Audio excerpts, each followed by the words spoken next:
Welcome to The Source, where we combine the headlines with in-depth conversations with the newsmakers themselves. I'm Pinky Webb. Today on the program, President Rodrigo Duterte confirms he will be running for vice president in the 2022 polls. PDP-Laban says Mr. Duterte agreed to make a sacrifice by heeding the clamor for him to run as VP. PDP-Laban Executive Vice President and Cabinet Secretary Karlo Nograles joins us live. Also, lawmakers are urging PhilHealth to suspend its new circular on the payment of claims. House Committee on Health Chairperson Helen Tan tells us more live.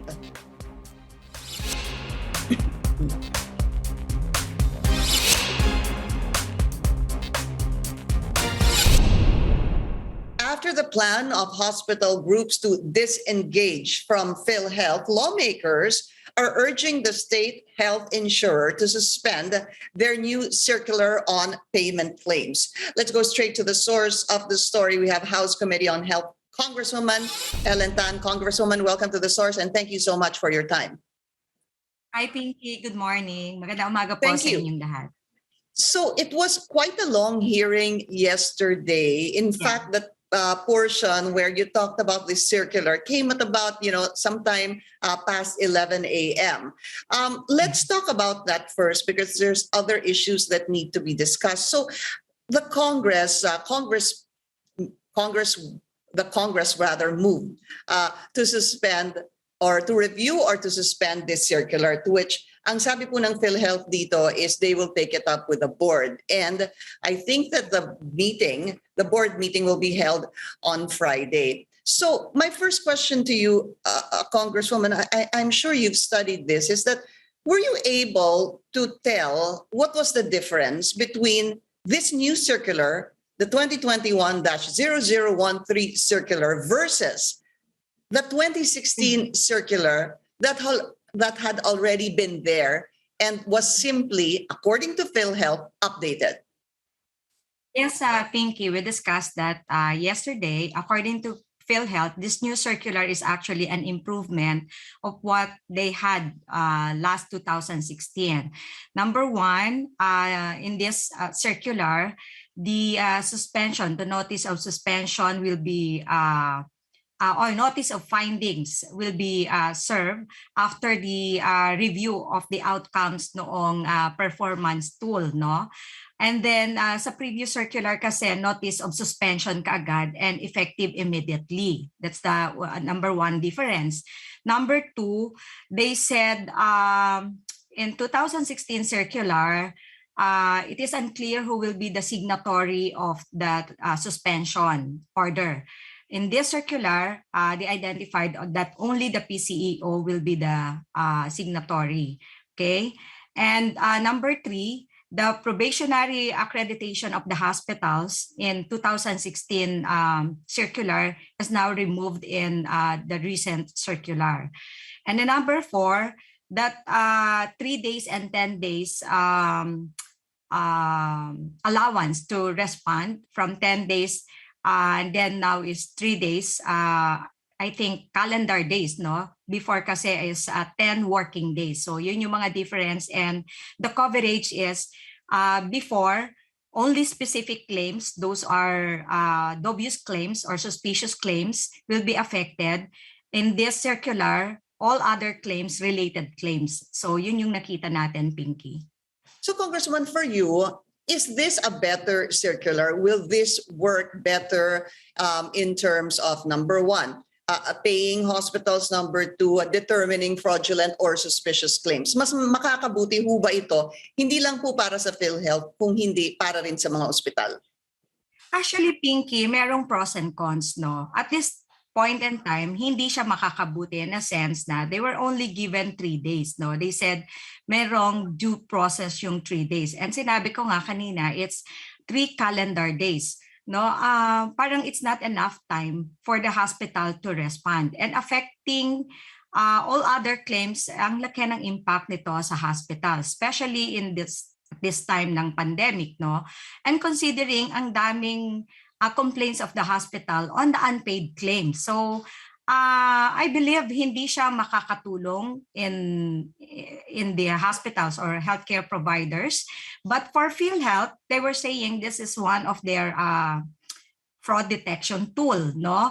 Protecting the fund of PhilHealth. So I don't know, but ako pagtingin ko hindi siya a good strategy to say na this is their way of protecting the fund. Opo, one layer of mechanism to be able to protect the funds. So this is where I am a little bit confused. When I spoke to the spokesperson of PhilHealth, si Ma'am Shirley Domingo, ang sabi po niya, kasi ang complaint ng hospitals itong 3 non-extendable na calendar days for them to respond. Obviously, the hospitals are saying, napakabilis naman ito, 3 araw lang bibigay niyo sa amin at non-extendable pa. But from my understanding, and please correct me if I'm wrong, Congresswoman, is that ang sabi sa akin ng PhilHealth, meron munang 10 days for the hospitals to respond. Thereafter, whether they're able to refute this or not, they are given another 3 days that is non-extendable. Was that clear to you, or was that discussed also during the hearing yesterday? Yes, Pinky, it was explained yesterday. And I think during the dialogue between the hospitals and PhilHealth hosted by DOH, no? But yun yung question ko, Ma'am Pinky.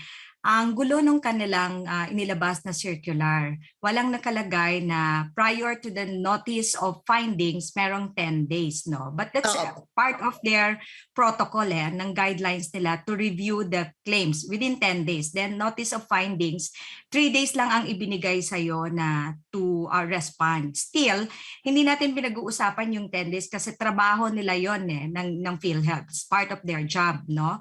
But yung notice of findings, from the notice of findings, within 3 calendar days. So pag sinabing calendar days can be Saturday or Sunday, paano mag-respond ang hospital in 3 days? Opo. So kahit sabihin nila na meron pang 10 days, but it's more of the assessment. Ito yung nire-review nila based on the performance monitoring tool.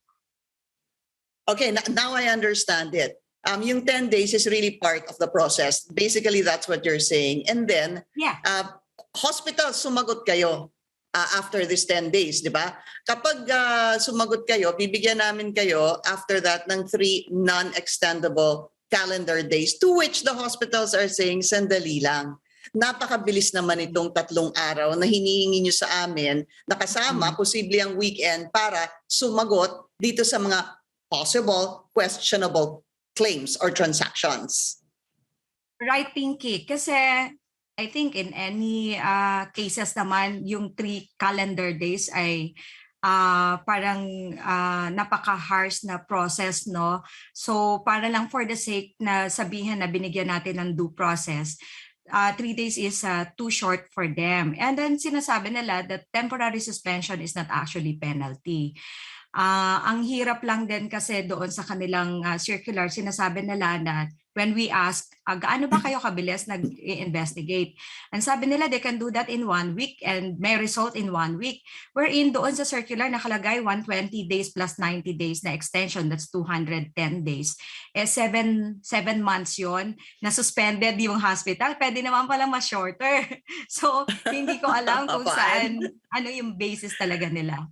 So it becomes quite unfair, basically, dahil sila, si hospitals, pag may problema sa kanilang mga claim, bibigyan namin kayong 10 days, tapos pag-aaralan namin ito, tapos meron kayong 3 non-extendable days. Pero ang PhilHealth, sa kanila namang side, pwede silang, tama ho ba, hindi magbayad or pag-aralan ito, yung claims ng hospitals ng 6 months plus an additional 1 or 2 months.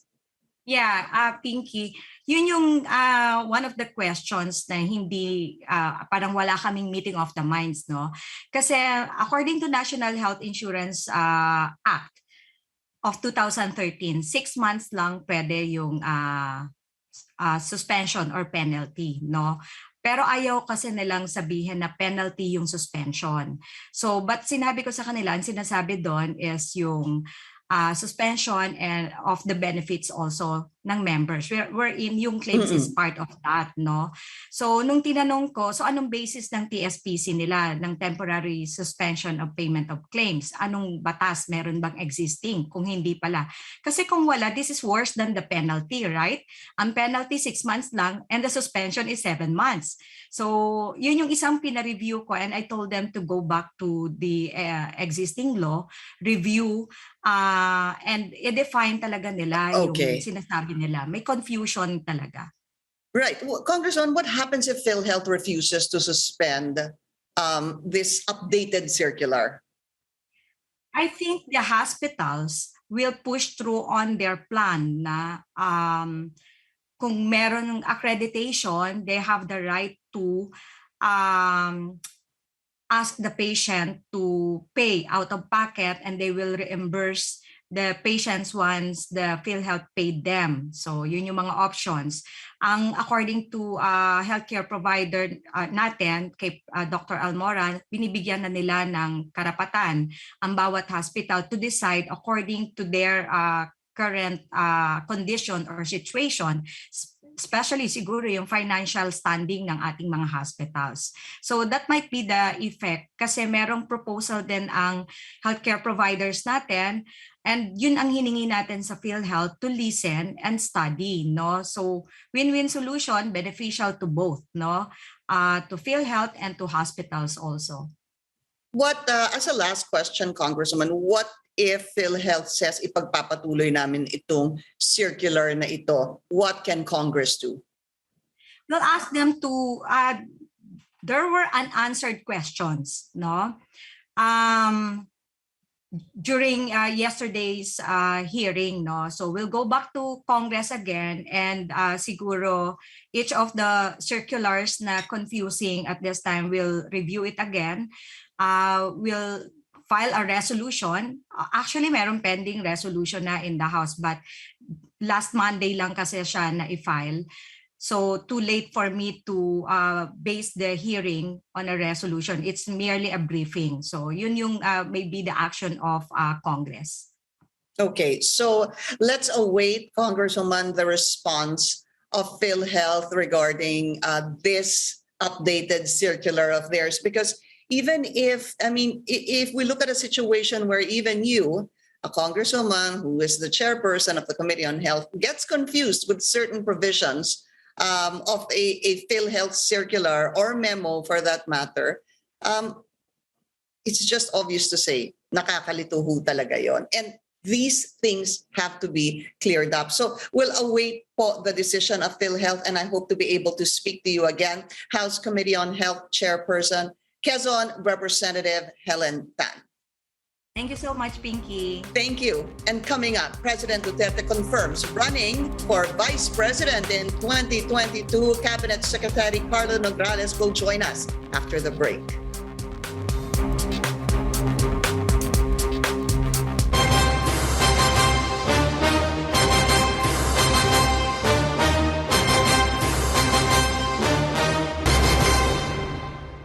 You're watching The Source on CNN Philippines. I'm Pinky Webb. President Rodrigo Duterte confirms he is running for Vice President in 2022. In his weekly talk to the people, Mr. Duterte enumerates some of the plans should he win the country's second top post. Here's the President in his own words. Gusto talaga ninyo? O sige. Tatakbo ako ng Vice Presidente. Then I will continue the crusade. I'm worried about the drugs, insurgency. Well, number one is insurgency. Then criminality, drugs. I may not have the power to give the direction or guidance, but I can always express my views in public for whatever it may be worth in the coming days. Sa Pilipino na yan. So let's go straight to the source of the story. We have PDP-Laban, Executive Vice President and Cabinet Secretary Karlo Nograles. Secretary Nograles, welcome to the source muli, and thank you for your time. Thank you for inviting me, Pinky. Magandang umaga sa iyo at sa lahat ng mga nanonood. Good morning. kayo ho ba ikinagulat niyo pa yung pagtanggap ni Pangulo ng inyong endorsement, nomination ng grupo ninyo for him to run as Vice President? Well, syempre, kasama na yung kinabahan kami kung tatanggapin ba niya or hindi, no? Because it went through a process. Nagkaroon muna ng National Council meeting yung PDP-Laban noong May 31 kung saan pinakita natin doon yung expression of support ng ibang mga local chapters mula sa barangay, city, municipality, province at regional chapters ng PDP-Laban. Maraming nag-urge na ipagpatuloy ni Pangulong Duterte yung paglilingkod niya as Vice President. Yun na naging basis ng ating National Council resolution urging President Rodrigo Duterte to consider running for VP. Noong time na yon, wala pa tayong masyadong nakukuhang reaction from President Duterte. Hanggang natuloy na lang yung aming pangalawang National Council meeting, nag-National Assembly. Pagkatapos ng National Assembly, yung ExEcom or mga national officers ng PDP-Laban nagpalabas ng resolution noong August 4. Right. Again, endorsing President Rodrigo Duterte to be our vice presidential candidate, official ng PDP-Laban for 2022 national elections. Okay. So hindi pa sigurado kung tatanggapin ni Pangulong Duterte or hindi. And then nung Monday, nagkaroon po ng meeting ang ilang mga national officers of PDP-Laban with President Duterte mismo. And yun, napag-usapan yung National Convention ng PDP-Laban which will happen on September 8. And then in that context or during that topic, kinonfirm ni Pangulong Duterte sa amin that he will be accepting the nomination. Pagdating ng September 8, he will accept the nomination for him to be our official vice presidential candidate for the 2022 national election. So you're talking about the meeting that happened Monday night that reports were saying Secretary Cusi was there, presidential advisor for the Visayas, Martin Dino was there. And were you there as well, sir? Yes, I was there. I was Andun there. kayo. Can Yes. just give us the circumstances, how and exactly what the president said during that meeting na nandun po kayo kahapon. Kasi yun nga po yung lumabas kahapon before the talk to the people last night that the president confirmed himself that he was running. Yeah, so that was a Monday meeting, no? Monday evening na yon. And then nandun ako, si Sec Cusi, si Gov Everdone, kasi siya yung VP namin for Visayas, Gov Ko, who is our sa Finance Committee Chair. And then we were discussing what will happen on, we were briefing the President, kumbaga, on what will happen on the National Convention, which will be held on September 8, no? So we're already planning yung National Convention, all the details, at we were briefing him about it. Opo. And then nabanggit na, Mr. President, nandyan pa rin po, kayo po yung aming nominate. Ito po yung resolution ng National ExEcom endorsing you as our official VP candidate. We will be nominating you on September 8. And then nagsalita na si Pangulo na... Ano sabi niya, sir? Sinabi niya na tatanggapin niya. Okay, I will accept the nomination. So nagpalakpakan na kami doon sa kwarto. We were overjoyed, no? We were happy that finally he said yes. At kaya nga po ay nag-issue na kami ng statement or nag-issue na ako ng statement Kahapon. the very next day, kahapon ng umaga, no? Late morning, nag-issue na kami ng official statement from PDP-Laban. Ako yung nagpirma ng statement na yon. Right. And then last night, kinonfirm naman po ni Pangulong Duterte sa kanyang talk to the people.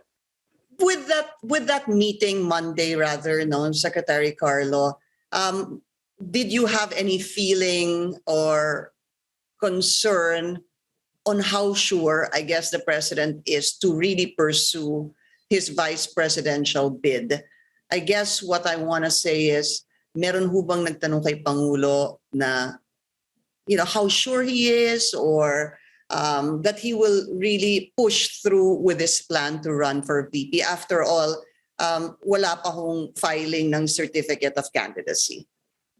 Well, previous to the Monday meeting, there was always that concern amongst us sa PDP-Laban na kung tatanggapin ba ni Pangulo or hindi. Because again, it began with this clamor for him to run coming from our local chapters, our local councils. No, that was the basis of our National Council resolution last May 31. And I believe it was after May 31 that they started, the pollsters, the polling outfits and companies started to include President Duterte when they survey the possible vice presidential contenders. Previous to that, I don't think he was included in any of the surveys for VP. But after that National Council meeting ng PDP-Laban, lumabas na si Pangulong Duterte ay tinetest na ng mga pollsters. And lumalabas that he was number one. And he continued to be number one in the surveys from beginning that time all the way up to now. Even the latest surveys of different polling outfits still puts President Duterte as the number one. So that, I guess, that goes to show that there's really a clamor kahit sa mga... Because there's already a clamor sa PDP-Laban, and then now you could see in the surveys that there's a clamor among the Filipinos themselves, no? At least the respondents. So, but between then and sabihin natin nung Monday meeting, there was always that concern kung tatanggapin ba niya. Kasi ang ginagawa ng National Execom ng aming partido ay yung pag-endorse sa kanya, yung mga resolutions showing him Karlo, that we want him to run. apologies for cutting you, but we don't have a lot of time, no? My question is, palagay niyo ho ba, the president will push through with this, with his bid to run for vice president, o meron pa ho kayong pag-aalinlangan or doubt na baka umatras po siya? Well, we hope hindi na siya umatras, no? Right now, siguro there's always that possibility, no? But because he already said so, nung Monday and again repeated kagabi, Tuesday, that he will run for VP, then I think mas assured na kami na tutuloy na siya pagka vice president. And September 8 will come, and by September 8 we will nominate him. He will accept the nomination on September 8, and we'll have to wait until October 1 to 8 for the actual filing of the certificate of candidacy. So the next question is who everything's set na as far as PDP-Laban is concerned. And the next question will be, who will be President Duterte's running mate? But we need to take a very short break. The source will be right back. Public Works and Highways. You're watching The Source on CNN Philippines. I'm Pinky Webb. Our guest today, Cabinet Secretary Karlo Nograles. So Secretary Nograles, ang tanong, sino ho ba ang i-endorso ng Husi Group of the PDP-Laban bilang presidente ni Rodrigo Duterte na tatakbong Vice President? Ang ini-endorse ng National Executive Committee and officers of PDP-Laban for President is Senator Bongo. So that is part of the resolution that we have sa National Execom ng PDP-Laban. Senator Bongo will be the one we will nominate for our official presidential candidate of PDP-Laban for the 2022 national elections. But he hears siguro the question of some. At sinabi na po ni Senator Bongo, he's not interested. Sinabi na po niya, bakuna muna bago politika. At sinabi niya many times, unahin niyo na muna yung mga interesadong tumakbo. Why push Senator Bongo to be the candidate of the PDP-Laban? Why him? When he often says, "Di ako interesado, iba na lang. Ihuli niyo na lang ako sa listahan." Well, we believe Senator Bongo is most qualified to lead the country as our next president. We believe in his abilities and capabilities. We believe he would be the best tandem for President Duterte when President Duterte is elected as Vice President. Siya po yung pinakamagandang katandem din ni Pangulong Duterte sa pagseserbisyo sa bansa, no? So President and Vice President have to work hand in hand and help each other.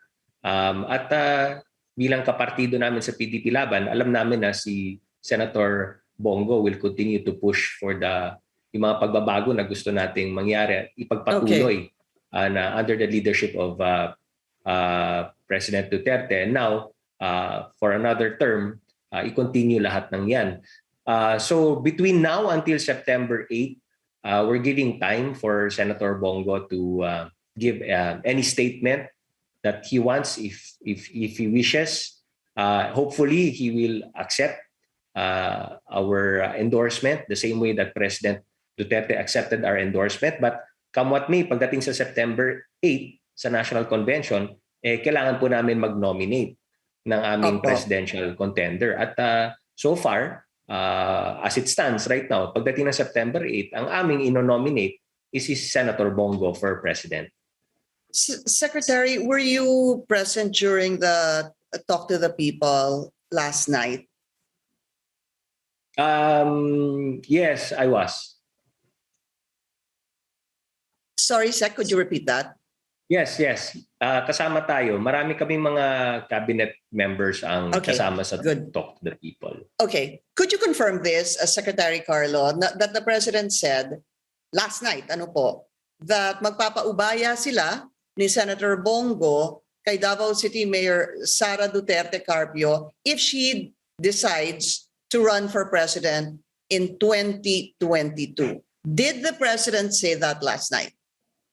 Consistent naman ang si Pangulong Duterte dyan. Sinasabi naman niya lagi na hindi niya, pag Duterte, hindi niya gusto yung pag Duterte. So ang sinasabi niya, pag tumakbo si Mayor Inday, Sara Duterte, ang kanyang anak, pagka Pangulo, ay hindi niya malamang magbabago ang isip niya because as it stands right now, no, ang parati naman yan sinasabi, parang hindi niya gusto na may Duterte yung tatakbo as it stands right now. So that's always been his consistent stand, no? Okay. So my question though is, did he say that last night during the talk to the people? Sinabi ho ba ni Pangulo yon na magpapaubaya sila ni Senator Bongo kay Mayor Sara Duterte Carpio if she so decides to run for president in 2022? Did he say it last night? Yes, he said that if Mayor Sara runs, then he's considering not running for vice president, sinabi niya. Kasi again, he said na yung Duterte to him, and he's always been consistent dyan, no? Sabi niya, pag Duterte, parang to him, he's not convinced that it should happen, at least for itong 2022 national elections. I just want to clear that up because you said that if Mayor Sara Duterte Carpio runs, as he said in the past, he would consider not running as vice president. I think this needs to be cleared. Will he consider not running or will he not run as vice president kung tumakbo po yung kanyang anak? I don't know what the exact words were said, no? I cannot recall ano yung exact words na sinabi niya. But I do recall that he said na pag Duterte, as he has already said in the past, he said na parang hindi siya convinced na dapat mangyari. So where does that leave your group of the Pusi group ng PDP-Laban? Because of course, talk is very loud, hindi ho ba, about regarding Mayor Sara also running for president. And yet you have President Duterte saying that kapag tumakbo si Mayor Sara, posibleng hindi na ako tumakbo. Saan po maiiwan ng PDP? Sino po ang inyong magiging kandidato if that happens? What is Plan B for your PDP-Laban group? Well, right now it's we'll cross the bridge when we get there. But kasi as far as we're concerned, Pinky, sa PDP-Laban, we cannot predict or know, in fact, True. what are the goings on, anong nangyayari sa ibang partido, no? Hindi namin alam ano yung decision making process nila, ano yung endorsement at nomination process nila, and certainly we have no control over that. What we do know lamang is what's happening inside our party, and that's what we have control over to a certain extent. So we're just making the plans as far as PDP-Laban is concerned and making our decisions as far as PDP-Laban is concerned. Everything else are purely hypothetical and speculative.